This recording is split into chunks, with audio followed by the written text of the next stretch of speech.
A gente convidou para conversar com o Jornal da Manhã o advogado e mestre em Direito Penal Internacional, Acácio Miranda. Tudo bem, Acácio? Bom dia. Bom dia, Rafa. Prazer falar com você e um prazer especial falar com a audiência. Acácio, por que o STJ determinou que o cumprimento da pena é imediato e não esperou o trânsito em julgado com o encerramento de recursos ao Supremo Tribunal Federal, por exemplo? Existem dois fatores. Primeiro, um fator técnico, e nós acompanhamos aqui toda a discussão sobre o cumprimento da pena depois da sua confirmação em segunda instância. A gente precisa lembrar que, tecnicamente, o STJ é uma terceira instância. E ao Robinho cabem agora somente dois recursos: embargos de declaração para o próprio STJ ou recurso extraordinário para o Supremo Tribunal Federal. Tanto os embargos de declaração como o recurso extraordinário não têm o que nós chamamos de efeito suspensivo. Significa que nenhum destes dois recursos suspenderá a decisão de ontem do STJ. Então, diante disso, diante desta não suspensão da decisão de ontem, o STJ decidiu pelo cumprimento imediato da pena. E eu acho que há um segundo fator, Rafa, que também é muito importante, que foi a decisão do Daniel Alves ontem. Nitidamente, a decisão da Justiça catalã ontem colocou uma certa pressão no STJ. E eu acho que o STJ, sentindo essa pressão e num afã de dar uma resposta para a sociedade, acabou determinando o cumprimento imediato da pena do Robinho. E no caso do Daniel Alves, Acácio, assim como você comentou agora, ele pode cumprir pena aqui no Brasil, em algum momento? Pode, Paula, bom dia. Há essa possibilidade, mas a gente precisa lembrar que o Daniel Alves está na Espanha. E um dos requisitos para a concessão da liberdade dele é a entrega dos seus dois passaportes, passaporte brasileiro e o passaporte comunitário europeu, porque ele tem cidadania espanhola, para que ele não deixe o território espanhol. O objetivo da justiça espanhola é que essa pena seja cumprida lá em Barcelona propriamente. Mas, numa eventual fuga do Daniel Alves para o Brasil, nós teríamos o que se tem em relação ao Robinho. Não há extradição do brasileiro nato, e aí a justiça espanhola pediria para que o Daniel Alves cumprisse a sua pena aqui no Brasil. E aí o STJ sedimentou o entendimento ontem, não haveria dificuldade alguma. Até porque é preciso nós lembrarmos, a justiça brasileira, justiça italiana, justiça espanhola e justiça portuguesa levam muito em consideração os preceitos jurídicos da justiça alemã. Então, são legislações e sistemas judiciários muito parecidos. Diante disso, não haveria nenhum óbice. Cássio, isso abre um precedente, uma jurisprudência, ou seja, todo brasileiro nato, condenado em um país democrático, num processo com direito à ampla defesa, à apresentação do contraditório, que esteja no Brasil, pode cumprir pena aqui no Brasil ou a análise vai ser sempre caso a caso? Rafa, a gente tem que olhar que, sob um prisma geral, o precedente já está consolidado. A bem da verdade, já estava consolidado antes do Robinho. Nós tínhamos diversos outros casos onde penas proferidas no estrangeiro foram determinadas aqui no Brasil. A peculiaridade do Robinho é que ele é uma celebridade, é uma pessoa pública, e isso obviamente fomentou mais discussões. Porém, você toca num ponto muito importante. Desde que essa sentença tenha sido proferida por um país democrático e tenha um sistema parecido com o nosso. Em não havendo esta situação, aí eu acho que o STJ fará uma análise individual das circunstâncias.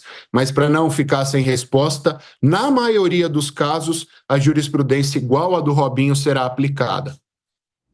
Zé Maria. Olha, Cássio, nós, num passado curto aí, fomos obrigados a conviver com a vergonha do Ronald Biggs, né? Que roubou um trem pagador na Inglaterra e fugiu para o Brasil. Chegou aqui, ele teve um filho, o Mike, que foi até uma celebridade, e com isso ele ganhou o direito de não ser extraditado. E virou piada. Os ingleses até faziam visitas na casa dele, né, para ver o ladrão de um trem pagador e que estava impune aqui no Brasil. Né? E a não extradição dele, decidida pelo Supremo, foi um noticiário nacional. Fosse hoje, a situação seria diferente, né? Ele cumpriria a pena dele no Brasil. No final da vida dele, ele voltou para a Inglaterra e foi preso. Zé, bom dia. A gente precisa olhar, porque desde o caso do Ronald Biggs, algumas atualizações foram feitas na nossa legislação. Primeiro, ele não é brasileiro nato, ele tinha um filho brasileiro nato. Hoje essa questão é bastante discutível e eu cravo praticamente com você que ele teria sido extraditado. Em segundo lugar, essa competência pela análise desses casos passou de homologação de sentença estrangeira, passou a ser do STJ, enquanto a extradição ainda é discutida pelo Supremo Tribunal Federal. Em terceiro lugar, nós temos uma legislação nova e moderna de 2017 relacionada à extradição. E essa legislação deu mais fluidez ao processo como um todo. Você está em Brasília, você cobre Brasília, você sabe muito bem que aquela discussão do Cesare Battisti acabou mudando muito a jurisprudência do Supremo Tribunal Federal, acabou mudando muito a dinâmica do STJ e levou à criação da lei que eu mencionei. Muito por conta disso, acho que você toca no ponto crucial. O Brasil era visto lá fora também como o país da impunidade. A partir destas novas dinâmicas, o que se pretende e justiça seja feita. O que se tem feito é que essa pecha de impunidade, de paraíso fiscal dos foragidos não permaneça. E nós temos extraditado bastante gente e nós temos determinado o cumprimento de penas proferidas no estrangeiro aqui no Brasil. E tem uma coisa, né, Acácio? Ontem a gente ficou muito impactado pela decisão tomada pela Justiça Espanhola no caso do Daniel Alves, né? Ele, primeiro, é punido quase que pela metade por ter aceitado pagar uma multa no início do processo. Multa que, diga-se de passagem, não foi paga em acordo com a vítima. A vítima recusou acordo financeiro, né? Ele pagou a multa à justiça. Não é a pena mais a multa, como a gente está habituado a ver, né? Olha, você está condenado a 10 anos mais uma multa de X.